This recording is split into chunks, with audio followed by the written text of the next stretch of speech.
स्वागत है साथियों आप सब लोगों का मेरे YouTube चैनल प्रोफेसर की क्लास में।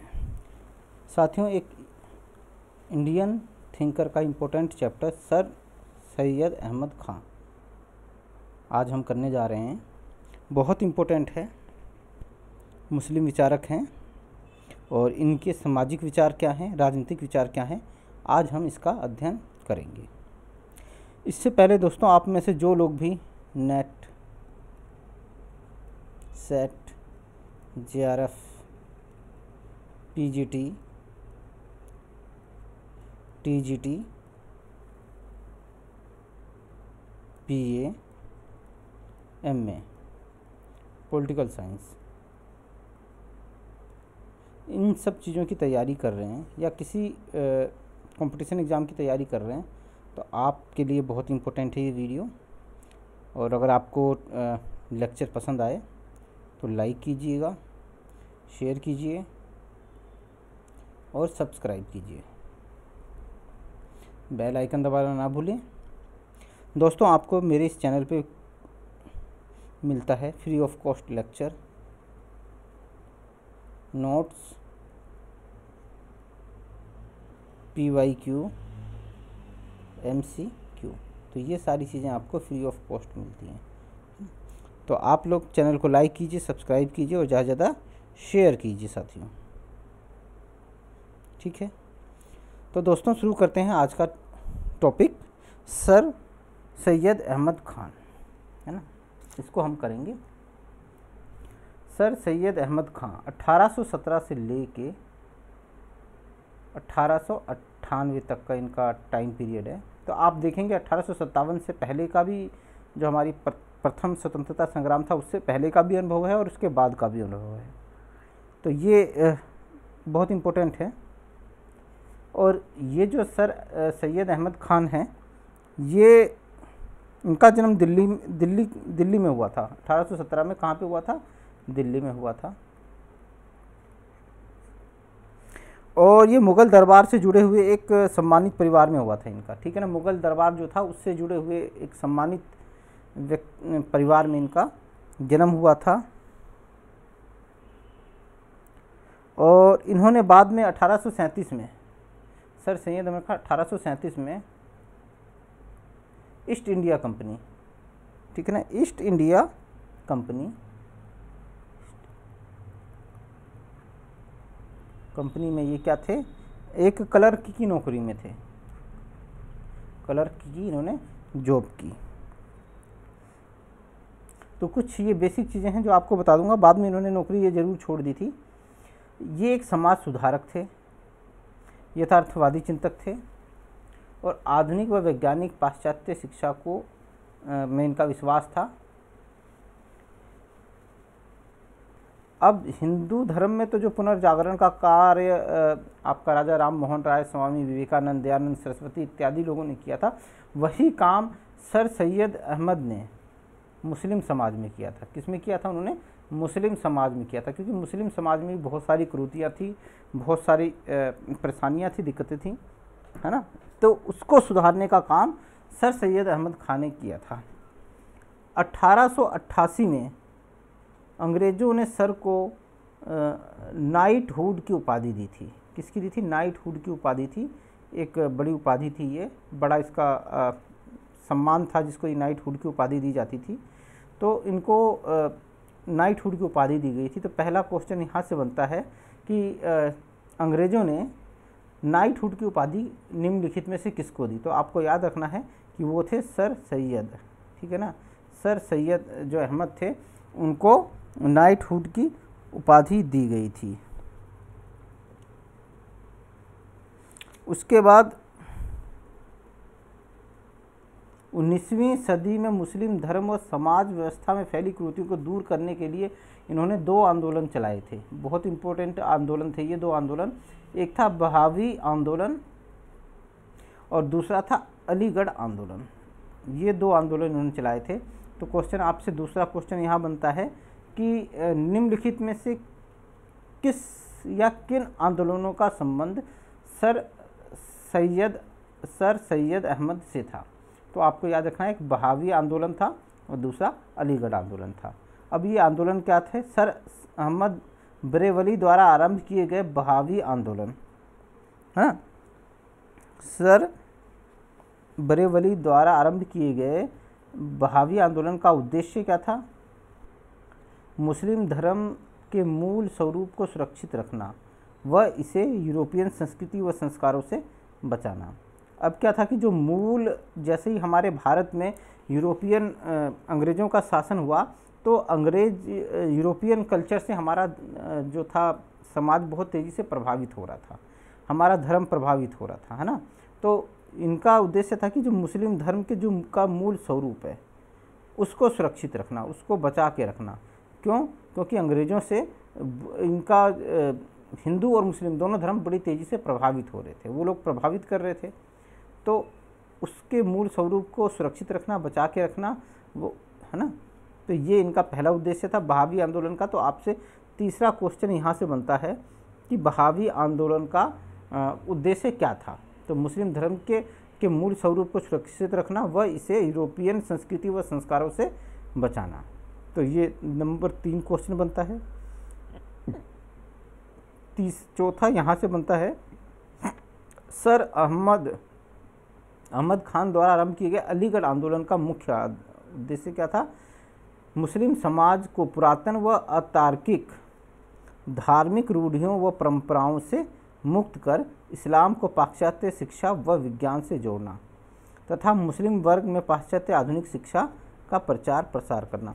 अब दोस्तों, ये जो समाज था, चाहे वो हिंदू समाज हो चाहे वो मुस्लिम समाज हो, वो क्या था कि वो अपनी पुरानी रीति रिवाजों, परंपराओं, रूढ़ियों से चिपका हुआ था, है ना। तो अब अगर उन परंपराओं को, वो परंपराएं समाज की दृष्टि से या समय की दृष्टि से ठीक नहीं थी, समाज को विकृत कर रखा था, तो अब क्या करना है कि अगर आपको उसको छोड़ना है तो आपको पाश्चात्य शिक्षा और वैज्ञानिक बनना पड़ेगा, आपकी दृष्टि वैज्ञानिक होनी पड़ेगी, ठीक है ना। जैसे कि भाई पीपल की जड़ में दूध देते हैं तो क्या होता है कि आपकी मनोकामना पूरी होती है, लेकिन ऐसा कुछ नहीं होता है। विज्ञान तो ऐसा कुछ नहीं, विज्ञान इसको नहीं मानता। आप वैज्ञानिक दृष्टि से देखोगे तो ऐसा नहीं है। हाँ, अगर पीपल के पेड़ पे पानी दोगे, खाद दोगे तो वो ज़रूर हरा भरा होगा और ज़्यादा बड़ा होगा और ज़्यादा से ज़्यादा ऑक्सीजन देगा। तो ये तो वैज्ञानिक दृष्टि हो गई। लेकिन परंपरा की दृष्टि से लोग उसके अंदर धागा बांधते हैं, उसमें दूध चढ़ाते हैं, तो उससे कुछ नहीं होता है। तो ये क्या है कि भाई आप वैज्ञानिक बनोगे, तार्किक बनोगे, आप पाश्चात्य शिक्षा ग्रहण करोगे, तो एक तो ये उद्देश्य था, और दूसरा था आधुनिक पाश्चात्य शिक्षा का प्रचार प्रसार करना। क्योंकि आने वाले टाइम में अब समाज बदल रहा था, समाज का क्या हो रहा था, औद्योगिकरण हो रहा था, समाज परंपरागत ट्रेडिशनल सोसाइटी को छोड़ के नई तरफ जा रहा था। तो आपको आधुनिक शिक्षा लेनी पड़ेगी, वरना आप हो जाओगे पीछे, ठीक है ना। क्योंकि कल कारखाने आएंगे, नई नई नौकरियां सृजित हो रही थी, ठीक है, आपका एडमिनिस्ट्रेशन में कई सारी नौकरियां आ गई थी। तो आपको क्या करना पड़ेगा, आपको आधुनिक शिक्षा का प्रचार प्रसार करना पड़ेगा। तो ये इसका उद्देश्य ये था। अपने धार्मिक विचारों में सर सैयद अहमद इस्लाम व इस्लाम धर्मों को समन्वय बनाने चाहते थे। अब ये चाहते थे कि इनके धार्मिक विचारों के अंतर्गत ये था कि भाई इस्लाम और ईसाई धर्मों में क्या है, समन्वय बन जाए, तथा राजनीतिक विचारों में वे भारत में अंग्रेजी शासन को बनाए रखना चाहते थे। वो अंग्रेजी शासन को भारत में आवश्यक समझते थे। अब क्यों आवश्यक समझते थे, हम ये अभी बाद में पढ़ेंगे। रीज़न ये था कि जो इस्लामी लोग थे वो क्या थे, अल्पमत में थे, और हिंदू क्या थे, हिंदू बहुमत में थे, ये बहुमत में थे। अब अगर यहाँ से भारत से अगर अंग्रेज चले जाते हैं तो मुस्लिम तो इस्लाम तो अल्पमत में है, तो हिंदू क्या हो जाएंगे, ये हावी हो जाएंगे और भारत पे हिंदुओं का कब्जा हो जाएगा, हिंदुओं का वर्चस्व हो जाएगा। और अल्पमत में होने के कारण इनके संग दिक्कत आ जाएगी, इनको प्रतिनिधित्व नहीं मिलेगा, इनको समान अवसर नहीं मिलेंगे। तो ऐसा इनका मानना था, इस वजह से चाहते थे कि अंग्रेजी शासन बना रहे ताकि हम मुसलमानों को भी बराबर मौका मिले। अब इनकी कुछ बुकें हैं, असार अस सनद, ठीक है ना, असार अस सनद, ये यहाँ पे हल्का हल्का ये ऐसे करके एक लाइन होती है, ठीक है ना, ठीक है। तो ये 1842 में लिखी थी इन्होंने। इस पुस्तक में मध्ययुगीन दिल्ली से संबंधित प्राचीन वस्तुओं का दस्तावेजीकरण है। मतलब इन्होंने मध्ययुगीन काल में जो मुग़ल सल्तनत वगैरह उनसे वो जो बातें लिखी हुई हैं मध्ययुगीन, उन सब चीज़ों का संग्रहण है इसमें। असबाब ए बगावत ए हिंद, ये 1858 में लिखी। यह पुस्तक 1857 की क्रांतियों के कारणों पर लिखी गई कि 1857 की क्रांति क्यों हुई। असबाब ए बगावत हिंद, भारतीय विद्रोह के कारण इसका क्या अंग्रेजी ये इम्पोर्टेंट है, जो बच्चे नेट जेआरएफ कर रहे हैं ना उनके लिए इम्पोर्टेंट है ये, ठीक है ना। बीएमए वालों के लिए तो नहीं है कि इसका अंग्रेजी अनुवाद the cause of Indian revolt के नाम से सर ऑकलैंड कॉल्विन व कर्नल ग्राहम ने किया, ठीक है ना। तो ये आप याद रखिएगा, ये नेट और जेआरएफ वालों के लिए बहुत इंपॉर्टेंट है कि भाई असबाब बगावत हिंद का अंग्रेजी में अनुवाद किस नाम से हुआ है, तो वो cause of India, cause of Indian revolt के नाम से हुआ है, ठीक है। तो ये क्वेश्चन नंबर 5 यहाँ से बन रहा है, ठीक है। तबेचन उल कलाम, तबेचन उल कलाम, इस कृति में सर अहमद ने कुरान व बाइबिल में समानता वाले मुद्दे लिपिबद्ध किए हैं। मतलब बताया कि भाई कुरान में और बाइबिल में क्या क्या समानता है। तो हर एक धर्म में धर्म का उद्देश्य और विशेषताएं एक जैसी होती हैं, कोई बहुत ज़्यादा इसमें सोचने की जरूरत नहीं है। लॉयल मोहम्मद ऑफ इंडिया, ठीक है ना। तो एक ये पुस्तक है इनकी, series of essay on the life of Muhammad. Silsilat ul Mulk Tahzibul अखलाक, एक ये पुस्तक लिखी इन्होंने। यह मासिक पत्रिका थी जिसका संबंध मुख्य समाज सुधारों के विषयों से था, ठीक है। तो ये इनकी कुछ प्रमुख रचनाएं थीं, याद रह जाए तो ठीक, नहीं तो कोई बात नहीं। आगे बढ़ते हैं। कुछ इन्होंने कुछ संस्थान भी बनाए थे। वो संस्थान कौन थे? एक तो अनुवाद संस्थान था पहला, अनुवाद संस्थान 1864 में। इस संस्थान का उद्देश्य पाश्चात्य वैज्ञानिक ग्रंथों का उर्दू में अनुवाद करना था। क्योंकि दोस्तों सबसे बड़ी दिक्कत ये कि अगर आप हिंदी जानते हैं और उर्दू ही जानते हैं तो आप इंग्लिश में पाश्चात्य के जो बड़े बड़े ग्रंथ हैं, है ना, उनको समझेंगे कैसे। तो उसके लिए अनुवाद करना बहुत ज़रूरी था उन ग्रंथों का। तो इसी उद्देश्य से इन्होंने अनुवाद संस्थान की स्थापना की थी। मोहम्मदन एग्लो ओरिएंटल कॉलेज, ये बाद में जो था कि अलीगढ़ विश्वविद्यालय के नाम से फेमस हुआ, है ना। 1875 में तत्कालिक वायसराय लॉर्ड लिटन ने इसकी नींव रखी। इसका उद्देश्य पाश्चात्य वैज्ञानिक शिक्षा का प्रचार करना था। यही कॉलेज बाद में अलीगढ़ मुस्लिम विश्वविद्यालय के नाम से 1920 में हुआ और आज की डेट में ये केंद्रीय विश्वविद्यालय है, ठीक है ना। मोहम्मडन एजुकेशनल कॉन्फ्रेंस 1888 में, united Indian patriotic association 1888, sir Ahmed ने इसकी स्थापना वाराणसी के राजा शिव प्रसाद की सहायता से की। Mohammedan Anglo Indian defence association of upper India, ठीक है। और 1893 में पैट्रियाटिक व डिफेंस एसोसिएशन की स्थापना का मुख्य उद्देश्य था भारतीय राष्ट्रीय कांग्रेस के प्रभावों को रोकना तथा मुसलमानों में ब्रिटिश राज्य के प्रति भक्ति को सुदृढ़ करना व अंग्रेजों के विरुद्ध होने वाले राजनीतिक आंदोलनों को हतोत्साहित करना। कि मतलब आप क्या करें कि ब्रिटिश शासन के प्रति श्रद्धा रखें, उनकी बातों को मानें, उनके अनुसार चलें और जो भी आंदोलन ब्रिटिश सरकार के खिलाफ हो रहे हैं, ठीक है ना, उनको क्या करो, हतोत्साहित कर दो। मतलब कि उस आंदोलन का उत्साह कम कर दो, उस आंदोलन को फीका कर दो, उस आंदोलन का प्रभाव कम कर दो। तो ये उद्देश्य था, ठीक है। आगे बढ़ते हैं साथियों। अब हम इनके सामाजिक व धार्मिक व सामाजिक सुधार के बारे में हम थोड़ी सी चर्चा करेंगे।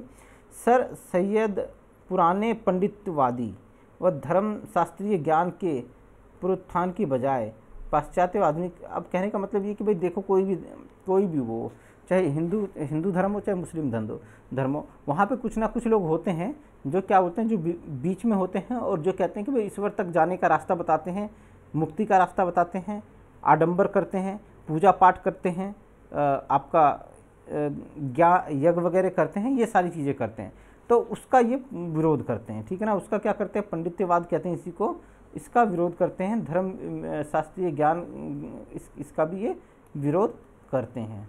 और क्या कहते हैं, ये क्या कहते हैं, पाश्चात्य व आधुनिक ज्ञान का समर्थन करते हैं, ठीक है। किसका, पाश्चात्य व आधुनिक ज्ञान, क्योंकि इसके माध्यम से आप समाज की जो कुरीतियाँ हैं, पुरानी परंपराएं हैं जो समाज के लिए हितकर नहीं है, उनका समाप्त किया जा सकता है।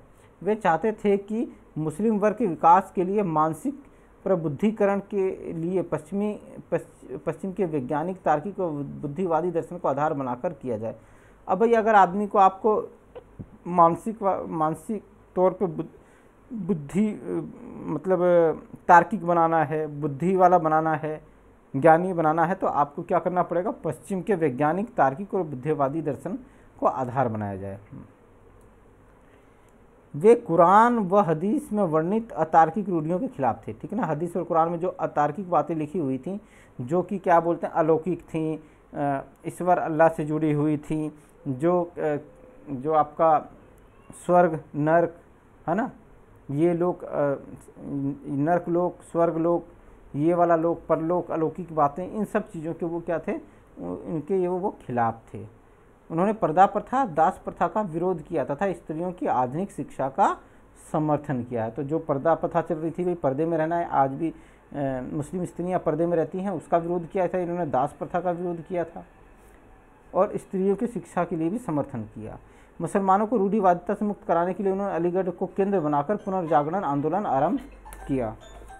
तो ऐसा इन्होंने किया। जरा एक मिनट आप होल्ड कीजिए।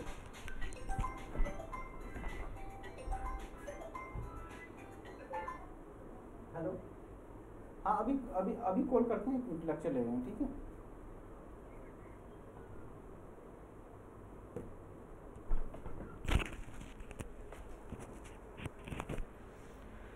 तो इन्होंने क्या, अलीगढ़ को केंद्र बनाकर पुनर्जागरण आंदोलन आरंभ किया।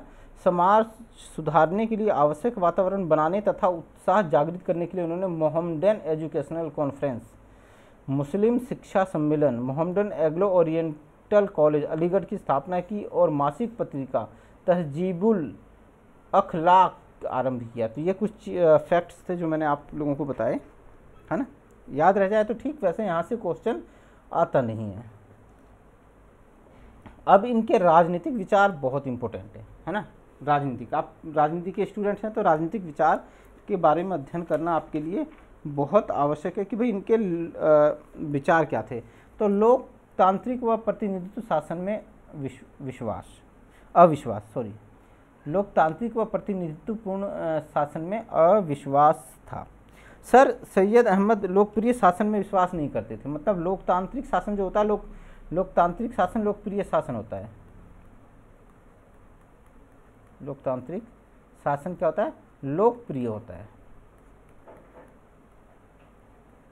लेकिन ये इसमें विश्वास नहीं करते थे। अब ये क्या है कि ये मानते थे कि भाई लोकतंत्र में जो होता है ना, लोकतंत्र में बहुमत का शासन होता है। किसका होता है, बहुमत का शासन होता है।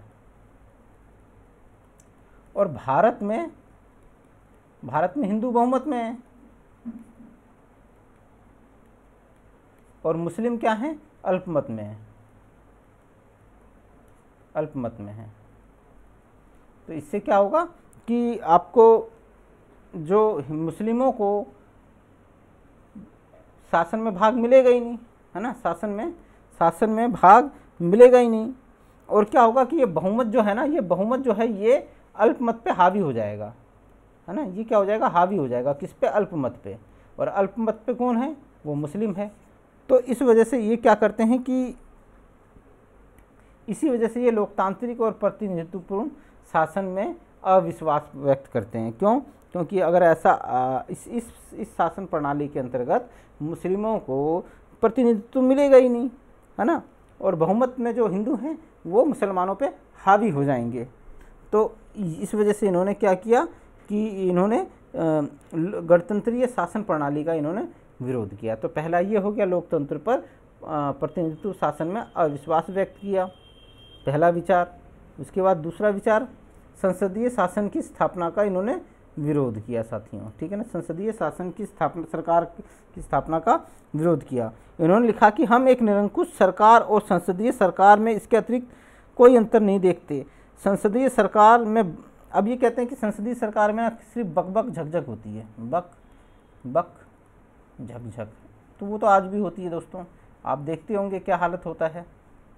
संसद के अंतर्गत लोग बैठते हैं, स्थगित कर दिया जाता है, रोक दिया जाता है, तो ये सारी चीज़ें इसके अंतर्गत होती हैं।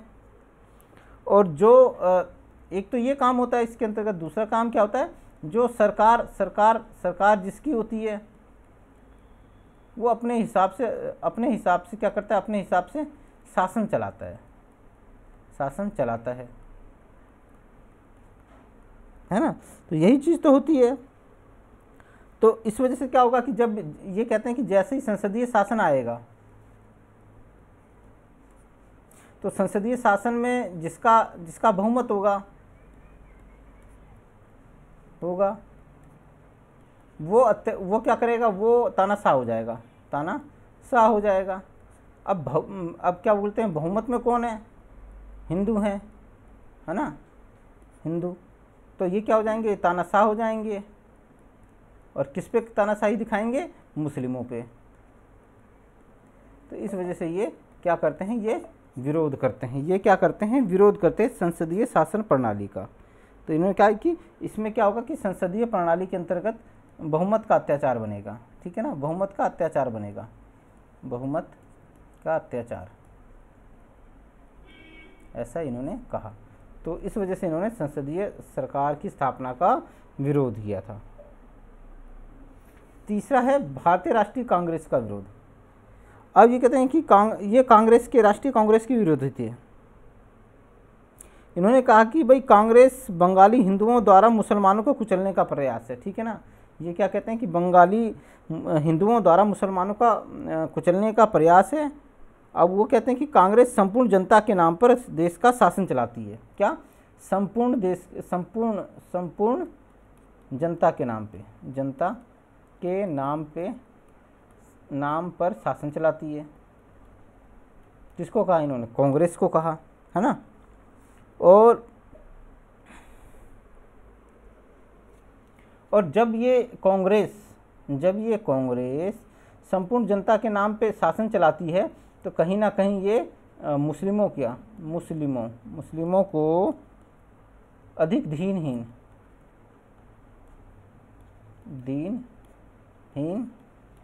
स्थिति में कर देती है ना। अब ये कहते हैं कि भाई कांग्रेस कहते हैं कि हम पूरे भारत का प्रतिनिधित्व कर रहे हैं, लेकिन भारत में बहुसंख्यक जनता कौन सी है, हिंदू है, और अल्पमत में कौन है, मुस्लिम है। तो ये क्या करती है कि संपूर्ण जनता के नाम पे शासन चलाती है। और जब ये संपूर्ण जनता के नाम पे शासन चलाती है, तो इसमें और भी बहुत सारे वर्ग होते हैं, चाहे वो मुस्लिम हो, चाहे वो पिछड़ा वर्ग हो, है ना, दलित हो, तो सबके नाम पे शासन चलाती है। तो इससे क्या होता है कि मुसलमान दीनहीन और अधिकार विहीन हो जाएंगे, ठीक है ना। क्योंकि ये तो कहती है हम तो संपूर्ण भारत का वो कर रहे हैं, प्रतिनिधित्व कर रहे हैं, सब संपूर्ण भारत के नाम पे शासन कर रहे हैं। जबकि एक वर्ग ऐसा है ना, जो मुस्लिम है, और मुस्लिम के लिए ये लोग कुछ करते नहीं हैं, ऐसा इनका मानना था। उसके बाद आता है आपका ब्रिटिश उपनिवेशवाद का समर्थन। अब ये बड़ी जोरदार बात यहाँ पे हुई है, ब्रिटिश उपनिवेशवाद का समर्थन। अब ये जो थे ना, ये ब्रिटिश राज के क्या थे, भक्त थे, ब्रिटिश राज के भक्त थे, ठीक है ना।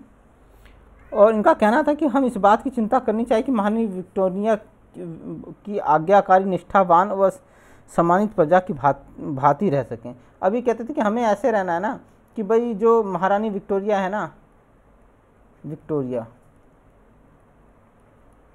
विक्टोरिया के हम आज्ञाकारी रहें,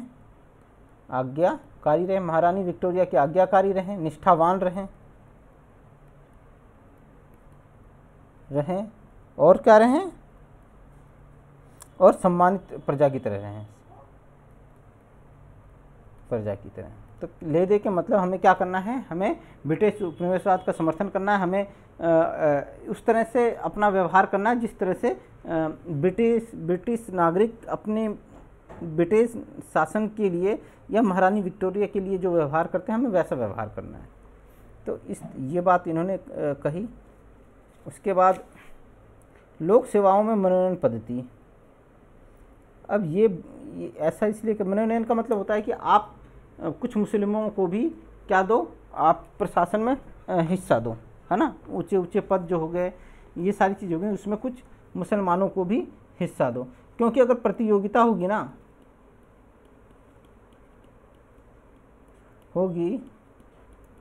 या प्रतिस्पर्धा होगी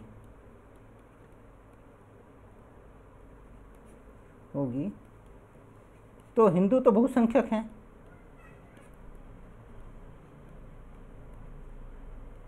तो ये हिंदू जो है ना ये बाजी मार जाएंगे। प्रतियोगिता होगी या प्रतिस्पर्धा होगी तो हिंदू बहुसंख्यक हैं, ये बाजी मार जाएंगे और मुसलमानों को नौकरियां नहीं मिलेगी, पद नहीं मिलेगा। तो इस वजह से कहते हैं कि भाई मनोनयन पद्धति ही उचित है, ठीक है ना। तो ये ऐसा इनका मानना है। ये मानते थे कि भाई जो मुस्लिम है ना, मुस्लिम जनता जो है वो टक्कर नहीं दे सकती हिंदुओं को। तो इस वजह से इन्होंने कहा कि मनोनयन पद्धति अपनाई जानी चाहिए। उसके बाद धार्मिक समन्वयवादी से सांप्रदायिक राजनीति की ओर झुकाव। पहले ये धार्मिक समन्वयवादी थे, है ना, ये पहले हिंदू मुस्लिम एकता के समर्थक थे। हिंदू मुस्लिम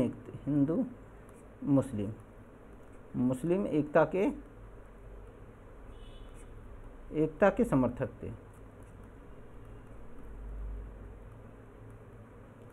और इसी संदर्भ में इन्होंने 1883 में एक भाषण दिया था, 1883 में।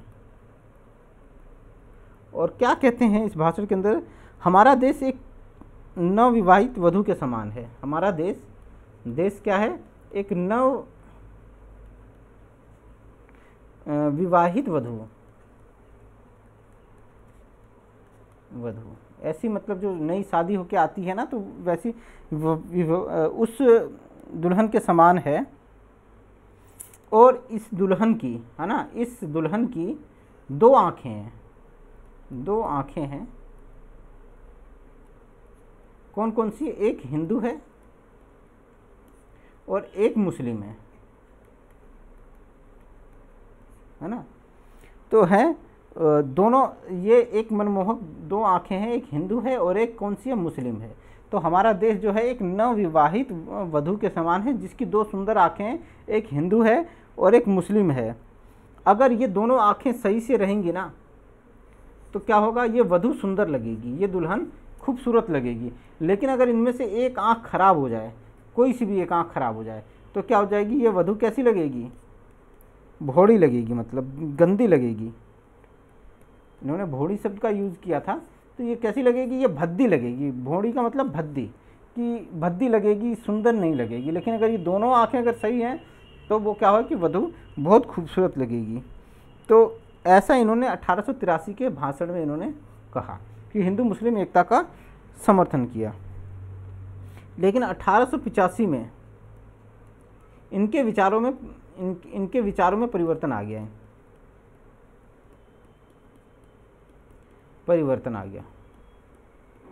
है ना। ये सांप्रदायिक हो गए, ये सांप्रदायिक हो गए, ठीक है ना। और एक प्रकार से मुस्लिम की जो फूट डालो शासन करो की नीति थी ना, फूट डालो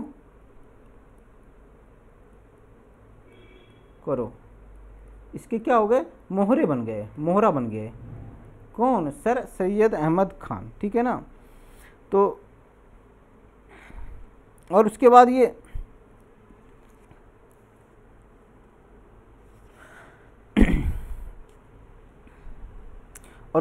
क्या करते हैं 1893 के अंदर में ये क्या करते हैं कि Mohammedan Anglo Indian defence association की स्थापना करते हैं। Mohammedan Anglo Indian Anglo Indian defence association,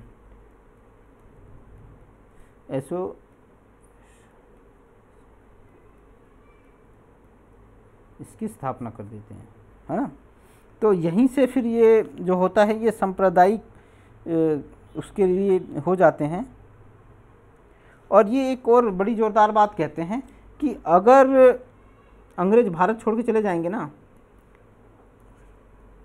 अंग्रेज भारत छोड़ चले गए ना, भारत को छोड़कर चले जाएंगे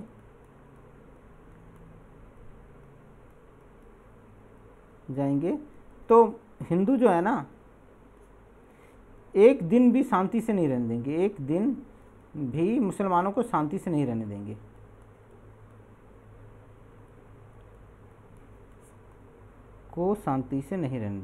तो कितने बड़े सांप्रदायिक हो गए ये देखो।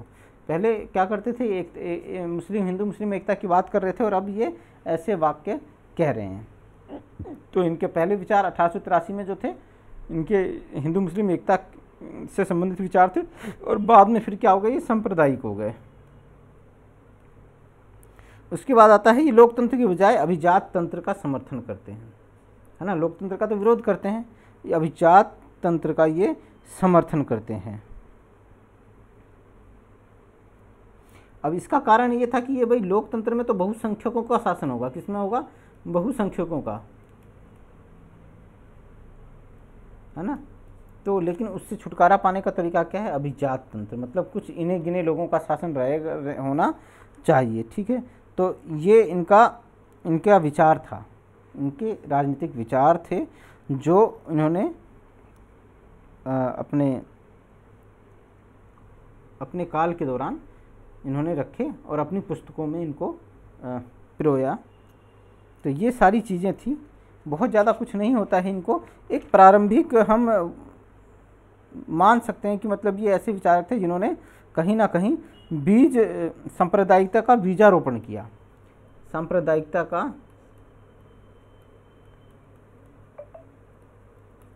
बीजारोपण,